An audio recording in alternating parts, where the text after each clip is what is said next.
Welcome to program views makers. मैं हूं आपके साथ शाइस्ता यूसुफ। मामला कुछ यूं है कि लंदन में मौजूद साबिक वजीर आजम नवाज शरीफ के लिए एक और बड़ी खबर आ गई है।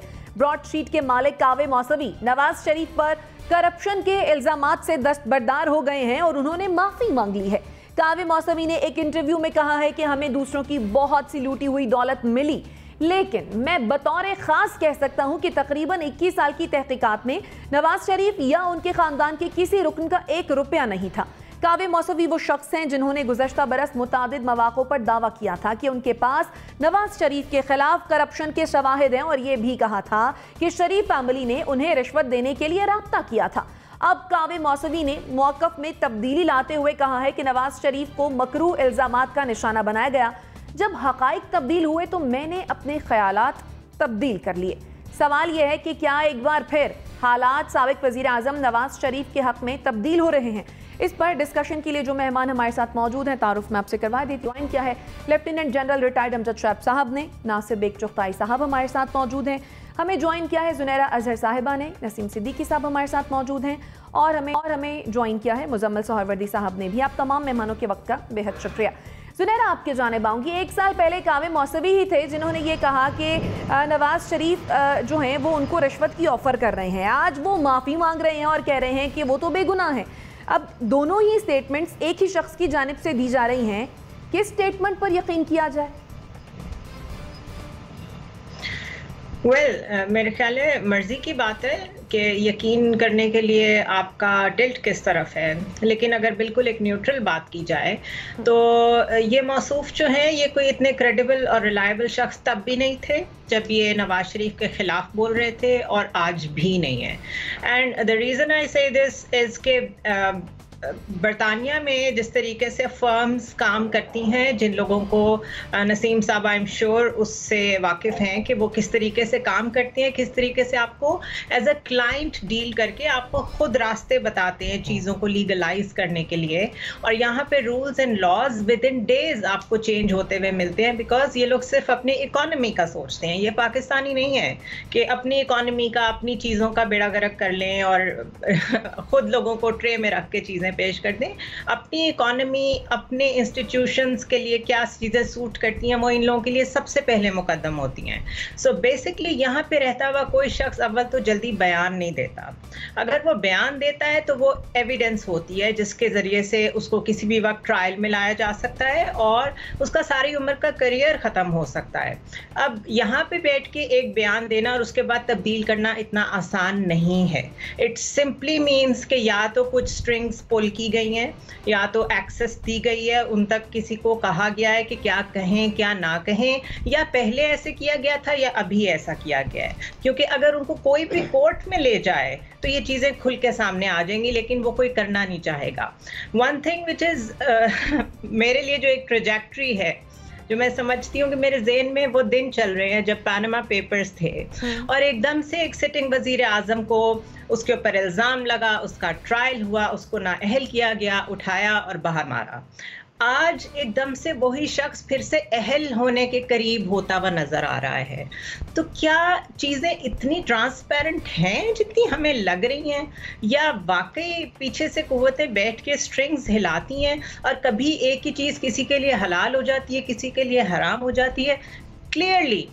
क्लियरली बहुत अफसोस के साथ कहना पड़ता है कि ना इंसाफ के नाम पे कभी इंसाफ हुआ है और ना जमहूरियत के नाम पे कभी जमहूरी रवैये हमने देखे हैं। सो अब किसकी तरफ का टिल्ट सूट करना शुरू हो गया एकदम से, जो किसी एक को क्लीन चिट मिल रही है जिसको आपने टेंट किया, खुद टेंट किया आपने, उसकी किरदार कशी की माजी में, अब आप उसको क्लीन चिट देने जा रहे हैं। तो क्या हमारी अपनी अदालतें भी इन्वॉल्व होंगी इसमें? कहाँ तक चलेगा ये मामला? तो मेरे लिए मौसवी से ज़्यादा ये क्वेश्चंस इंपॉर्टेंट हैं, क्योंकि it is about a prime minister of Pakistan, ex prime minister, जिसकी एक एक्टिव पॉलिटिकल पार्टी है और वो इस वक्त बहुत बड़ा रोल प्ले कर रही है हमारी पॉलिटिक्स में। सो मामला इतने सादे तो नहीं होते हैं, इट्स सिंबॉलिक। ठीक, एनबीसी मौजूदा सूरत हाल में ही ऐसी स्टेटमेंट आई है, किस तरह से देख रहे हैं आप इसे? देखिए, शायद आप लोग भूल रहे हैं कि 6-7 महीने पहले जब ये मुसावी साहब तशरीफ़ लाए थे, उन्होंने बम फाड़ा था, तो मैंने अर्ज़ किया था कि ये नैब को खल्लाश कर देगा। ये ईरानी बंदा है, इसकी अपनी तंजीम, अपना इदारा दिवालिया हो चुका है, इसे खड़ा होना है अपने पैरों पर दोबारा, तो ये माल तोड़ेगा और फिर आपको धोखा देगा। उस वक्त गालिबन लोगों ने इस पर एतराज़ भी किया था कि ये किस तरह कर सकते हैं। मैं इस तरह कर, तो मुझे पता है, ये पूरा सिस्टम मुझे पता है कि जो इंग्लैंड में होता है, इंग्लैंड में किस तरह कारस्तानियाँ होती हैं, किस तरह मैनिपुलेशन होता है, और किस तरह ये जो इदारे हैं जो आप लॉबिस्ट कहते हैं और दूसरे इदारे किस तरह पैसे लेकर काम करते हैं, काम दिखाते हैं। तो वो उसकी काम दिखा गया अपना, उसने जितना लेना था नैब से भी ले लिया, हुकूमत से भी ले लिया, शहजाद अकबर का नाम भी आ गया, और उसके बाद बहुत से और भी नाम इसमें आने हैं अभी। पहले तो हमारी हुकूमत को चाहिए कि, मैं पाकिस्तान की बात नहीं कर रहा, लंदन में इस बंदे के खिलाफ केस करें, 50-60 लाख डॉलर का पाउंड्स का केस करें और पैसे इससे निकलवाएं, इसके हलक से निकलवाएं। ये झूठा आदमी है और ये बहुत जल्दी पकड़ा जाएगा। बहुत अगर हुकूमत ने हिम्मत की, मुझे लगता नहीं हुकूमत में हिम्मत है। फवाद चौधरी का बयान जो आज आया है वो उसके खिलाफ नहीं है, वो ये है कि वो तो नैब में खुद मतलूब है। अरे मतलूब तो पकड़ो उसको, हमें क्यों बता रहे हो? तो उसको पकड़ें, उसके खिलाफ केस करें, उसके खिलाफ तमाम केस, तमाम फाइलें खोल दें, बता दें हमसे कितना पैसा लिया है उसने, हमने कितनी रिश्वत दी है उसको, यही बता दें, खुद भी एडमिट कर लें। तो अब जहाँ तक नवाज शरीफ का ताल्लुक है, तो नवाज शरीफ तो कोने में बड़े बिस्किट खा रहे हैं, वो तो देख रहे हैं खेल क्या हो रहा है, और शायद खेल भी रहे हैं वो। तो ये कठपुतलियाँ हैं जो रात रात भर रखता रहती है, सुबह मालूम होता है कि तमाशा कब ख़त्म होगा। ये सूरत हाल है। मुझे लगता नहीं कि हमारी हुकूमत इतनी ज़रूरत करेगी कि इसके खिलाफ मुकदमा करे। मेरा ख्याल है कि इसके खिलाफ मुकदमा बनता है, सॉलिड बनता है। ये पहले भी झूठ बोला है, अब भी झूठ बोला है। कोई और इन्वेस्टिगेशन एजेंसी हायर कर ले इसके खिलाफ कार्रवाई के लिए, इंक्वायरी के लिए, वो उसको थोड़े पैसे दे दे, लेकिन इसकी इंक्वायरी बहुत ज़रूरी है, इसने किया क्या है।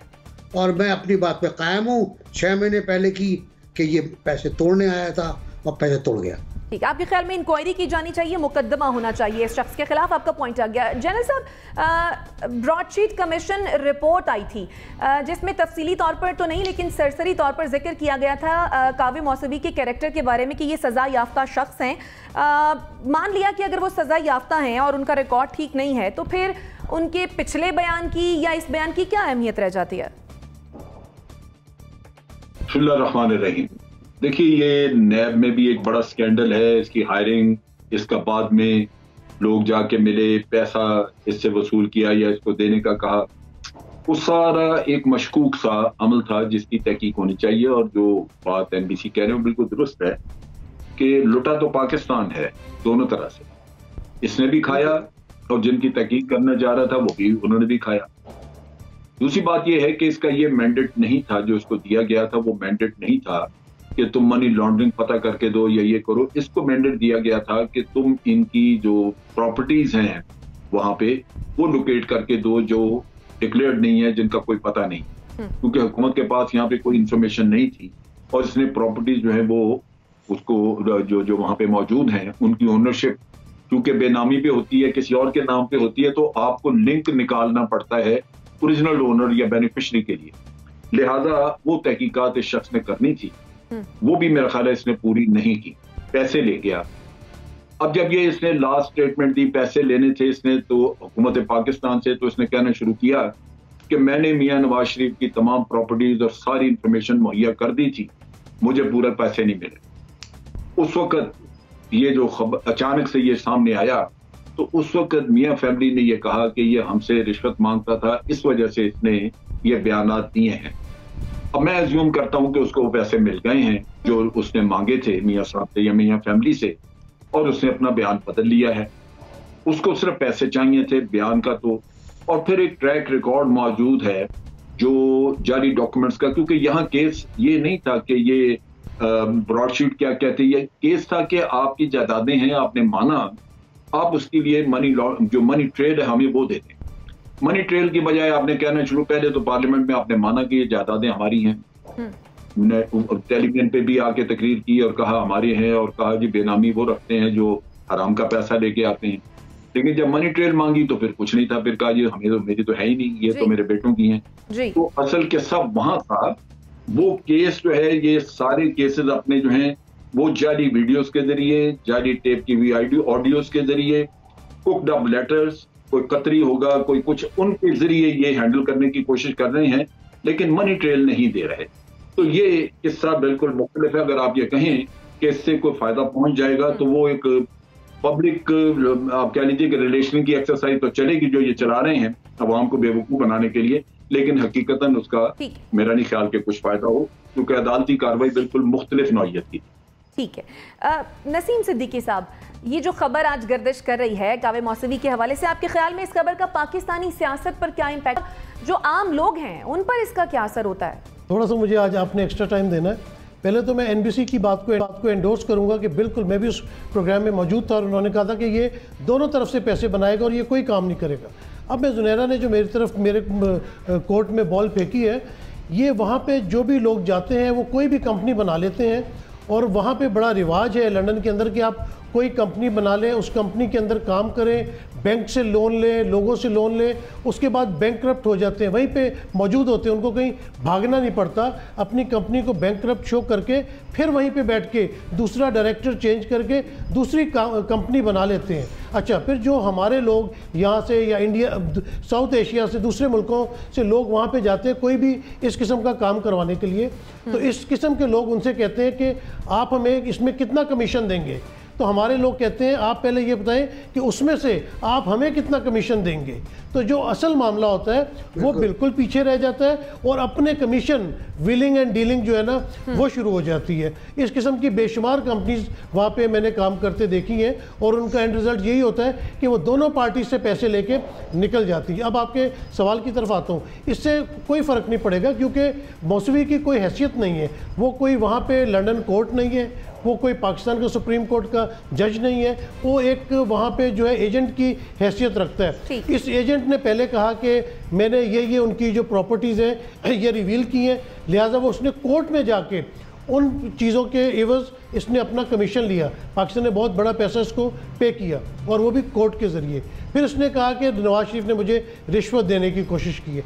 अब उसने अपना बयान चेंज कर दिया है, liar once is always a liar. तो वो जो झूठा है वो झूठा ही। पाकिस्तान की सियासत पे कोई असर नहीं पड़ेगा। जो लोग नवाज शरीफ को कोर्ट में लेके गए थे, पनामा में सज़ा दिलवाई थी, इमरान खान की हाइप क्रिएट की थी, तब्दीली लेके आ रहे थे, अगर उनका मूड चेंज हो गया और वो पाकिस्तान का मौसम तब्दील करना चाहते हैं तो वो तब्दील होना ही है। वो मौसवी बयान दे या ना दे उससे कोई फ़र्क नहीं पड़ेगा। और बहुत सारे तरीके निकल आएंगे। जो नवाज शरीफ है वो पारसा हो जाएंगे, इमरान खान जो है वो करप्ट हो जाएंगे। तो ये तो हम अपने 70 साल से ये देखते चले जाते हैं, देखते चले आ रहे हैं। सही। जुनैरा, मुजम्मिल साहब का कमेंट ले लूँ फिर आपकी जानिब आ जाती हूँ। मुजम्मिल साहब, आपके ख्याल में क्या महज कावे मौसवी का जो बयान है वो मियाँ साहब की बेगुनाही के लिए काफ़ी है, जैसा कि मरियम साहिबा ने भी आज बयान दिया, शहबाज शरीफ ने भी आज प्रेस कॉन्फ्रेंस की? देखें, हमारे यहाँ ना पाकिस्तान में बहुत आज़ादी है हक़ाइक़ को तरोड़ मरोड़ के पेश करना और अपनी मर्ज़ी का नैरेटिव बार बार बयान करके ये कोशिश करना कि वो सच हो जाएगा क्योंकि मैंने उसे इतनी बार बोल दिया है। इस मौसूवी साहब को पे 20,000 पाउंड का केस हुसैन नवाज साहब जीते हैं डैमेजेस का, और इन्होंने अदालत में डैमेजेस पे किए हैं, माफ़ी भी मांगी है हुसैन नवाज साहब से जब इन्होंने उनके ऊपर इल्ज़ाम लगाए।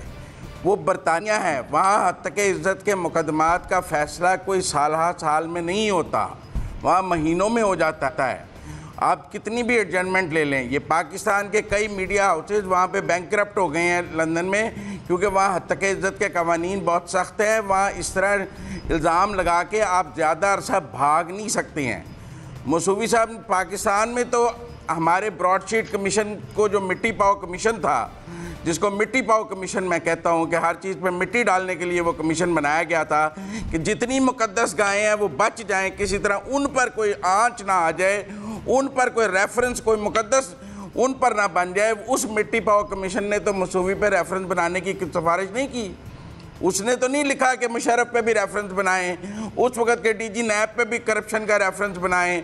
वो जो साहब दुबई में बैठे हैं जिनकी तस्वीरें चल रही थी, जो ब्रोकर थे, बीच में बात मुकम्मल कर लेने दें। तो ये मौसूफ हुसैन नवाज से 20,000 पाउंड का मुकदमा हार चुके हैं। अगला मुकदमा हारने से बचने के लिए माफ़ीनामा दिया है वहाँ के कानून में मौजूद है कि अगर आप माफ़ी मांगें मेंड योरसेल्फ के तहत तो आप पर जो डैमेजेस हैं वो कम हो जाते हैं या नहीं होते, और वो एक दफ़ा माफ़ी मांगने का ऑप्शन देते हैं। ये इसने वो ऑप्शन यूज़ किया है कि इसने जो इल्ज़ामात पाकिस्तान के नैब के कहने पे लगाए थे नवाज शरीफ पर, वो अब लंदन की अदालत में ये साबित नहीं कर सकता था। तो इसने पहले चूँकि 20,000 पाउंड दे दिए हैं, हुसैन नवाज को मज़ीद देने की तरफ जा रहा था, जान बचाने के लिए इसने कहा है बाकी आपकी मर्जी है, आप जो मर्जी कह लें। वो जुर्माने भी उसने अदालत में दिए हैं, मैं तो नहीं कह रहा कि उसने दे दिए हैं, बाकी तो इल्जामात है ना सारे। लेकिन आप मान रहे हैं कि झूठा आदमी है, यानी कि आप भी मान रहे हैं कि ये झूठा आदमी है। कानून की बहुत समझ है, उनको ये पता होना चाहिए कि इसने वहाँ 20,000 पाउंड हुसैन नवाज को पे किए हैं कोर्ट के जरिए, और ये मजीद पे करने के खतरे में था। मुजम्मिल साहब आपका पॉइंट आ गया। जुनैरा आप कुछ कहना चाह रही थी? ठीक है मुजम्मिल साहब। तो उसने कहा था, मियां साहब ने कहा था कि ये हमसे रिश्वत मांगता था, तब इसने हमारे ऊपर इल्जाम लगाया, हमने रिश्वत नहीं दी। जनरल साहब मैं जुनैरा का कमेंट ऐड कर दूं। उसी के बाद 20,000 पाउंड इसको पड़ गए ना, उसी के बाद 20,000 पाउंड पड़ गए ना इसको, क्योंकि ये रिश्वत मांगता था। शहजाद अकबर साहब इसको मिलते थे, डेविड रोज इसके जरिए एजेंटी करता था। मुझे ये सब चीजें मेरिट पे मौजूद हैं। आपने पैसे दे दिए हैं, मियां साहब ने रिश्वत दे दी है, काम हो गया। इसने 20,000 पाउंड हुसैन नवाज को दे दिए हैं अदालत में चेक के जरिए। जनरल साहब और मुजम्मिल साहब मुझे जुनैरा का कमेंट ऐड करने दें, उसके बाद मैं आपकी जानिब भी आ जाऊंगी। बात करनी है भाई। जी जुनैरा। हाँ जी, मेरे ख्याल है अगर दलील हो तो आवाज़ ऊंची करने की नौबत नहीं आती, और ना ही आवाज़ ऊंची हो जाने से आप सच्चे साबित हो जाते हैं। तहम्मुल से बात करनी चाहिए। मैं सिर्फ ये ऐड करना चाह रही थी कि हमें मेरा गला दबा दें, रिलैक्स हो जाए। मुजम्मिल साहब रिलैक्स हो जाए। यार आपकी वफादारी मियां साहब के साथ इतनी है कि आप गला भी दबाने के लिए क्या करूं? आप मेरा गला दबा दे, रोज आप सभी रिलैक्स हो जाए। मेरे ख्याल से जुनैरा आप अपनी बात को रोज आप मुझे हिट करती हैं, रोज टॉन्ट करती हैं।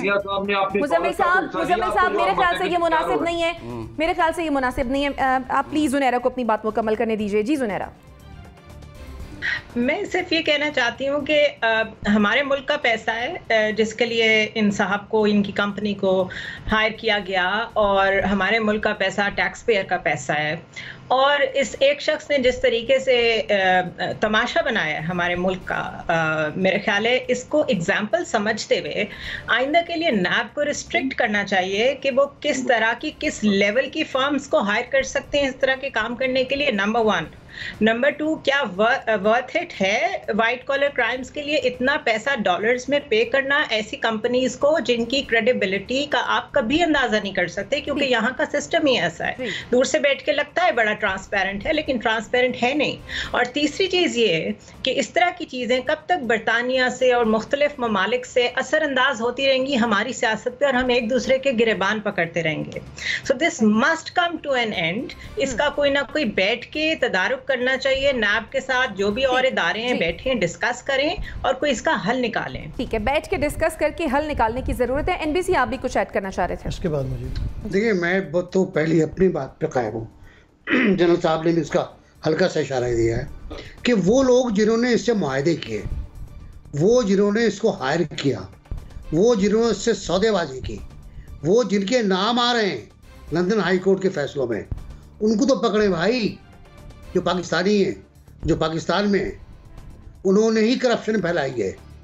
छोड़े नवाज शरीफ, फिलहाल वो जो फ़ायदा उठाएंगे इससे वो उठा लेंगे, उनको छोड़ें। इनको देखें ना आप, जो जुनैरा कह रहे हैं बिल्कुल सही है कि नैब को देखना चाहिए कि उसने क्या किया है।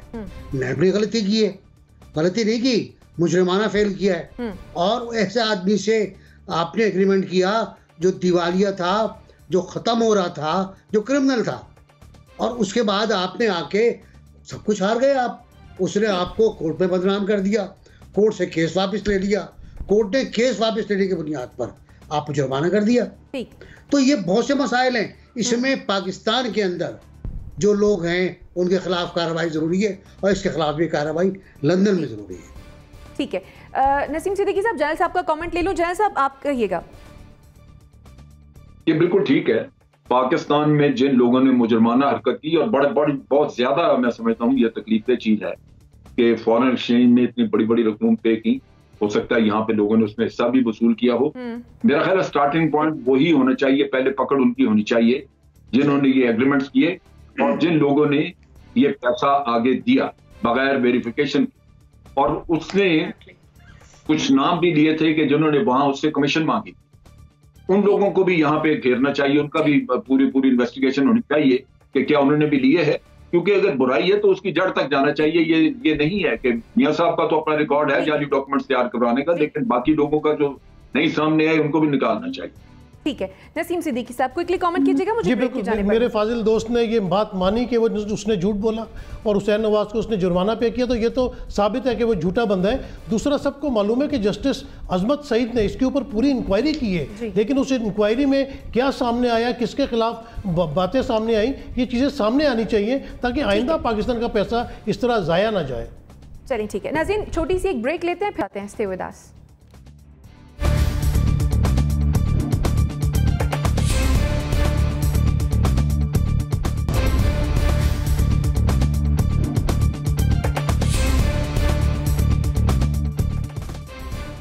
कसूर में अफसोसनाक वाकया पेश आया है जिससे हर हसास दिल गमगीन और भारी है।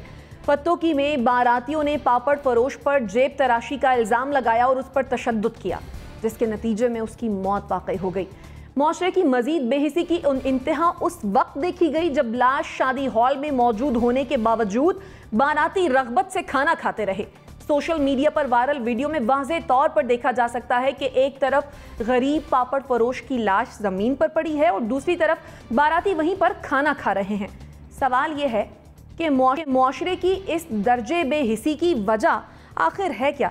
NBC, क्या वाकई हम गूंगा मुआशरा बहरी रियासत की अमली तस्वीर बन चुके हैं? मेरे पास लफ्ज़ नहीं है, मेरे पास कहने को कुछ भी नहीं है। मैं कल से बहुत ज़्यादा उदास हूँ। कई वाक़यात, एक वाक़या नहीं हुआ, कई वाक़यात हुए हैं 24 घंटे के दौरान। और ये वाक़या जो है पापड़ वाले का, ये तो देख कर मतलब खाना नहीं खा पाया मैं। वो लाश पड़ी हुई है, उस पर कपड़ा डाला हुआ है और कमबख्त गुनाहगार वहशी दरिंदे जिनको कुत्ते की तरह मारा जाए, वो खाना खा रहे हैं, हंस रहे हैं, कैके लगा रहे हैं उसकी तरफ देख कर। यानी मैं नहीं समझता कि हम चंगेजियत, तो खैर एक बहुत मुनासिब लफ्ज़ है, हम फ़िरौनियत के किस दर्जे पर पहुंच गए हैं। हम कितने बदहाल, बेहाल, गुनाहगार और मक्कार हैं। हमारा जो किरदार है वो कितना ज़्यादा ख़राब हो चुका है। क्या ये मुर्दार गोश्त इन खबीसों के बच्चे भी खाएंगे जो देख रहे थे, वहाँ बैठे हुए थे, वहाँ देख रहे थे? फिर कल एक वाक़या और हुआ सिंध के अंदर, एक बच्ची है, गैर मुस्लिम बच्ची, उसने अगवा होने से इनकार कर दिया, उसे गोलियां मार कर कत्ल कर दिया गया। ये हौलनाक वाक़यात इस मुआशरे को बतदरीज उस तनज़्ज़ुर की तरफ लेके जा रहे हैं जहां आपको कुछ नहीं मिलेगा।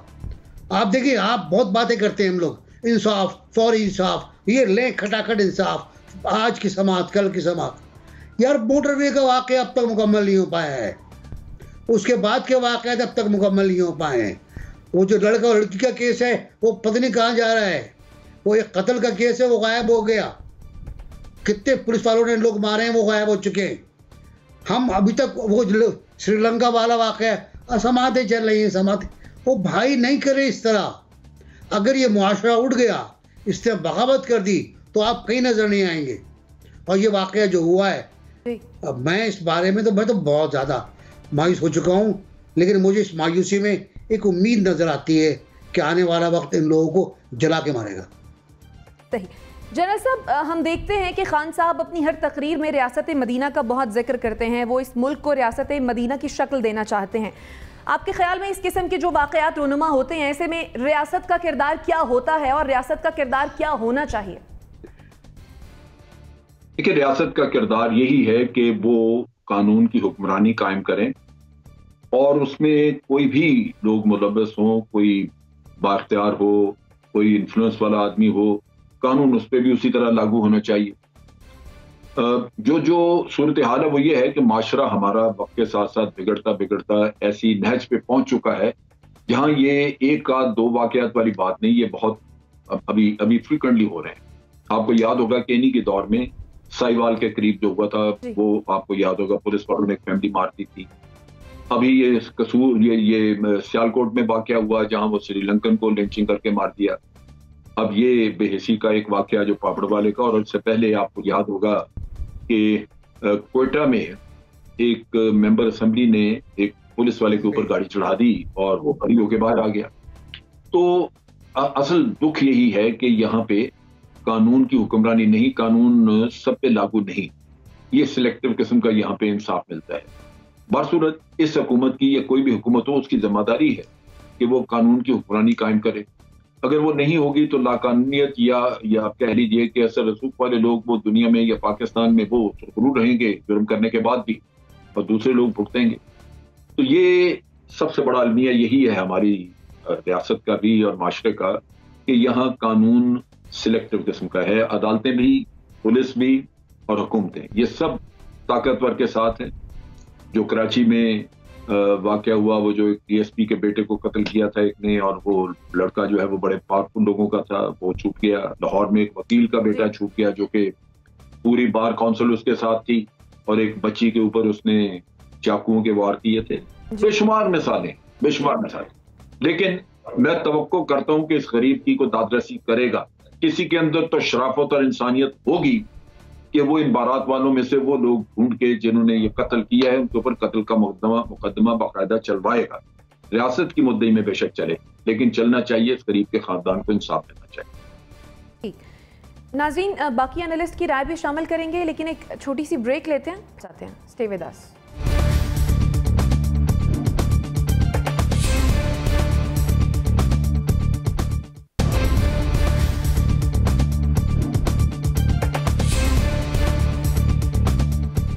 Welcome back after the break. Break पर जाने से पहले हम बात कर रहे थे कि माशरे की इस दर्जे बेहिसी की आखिर वजह क्या है। जुनैरा, सोशल मीडिया पर ऐसे वाक़यात रिपोर्ट होते हैं, अक्सर नज़र आते हैं।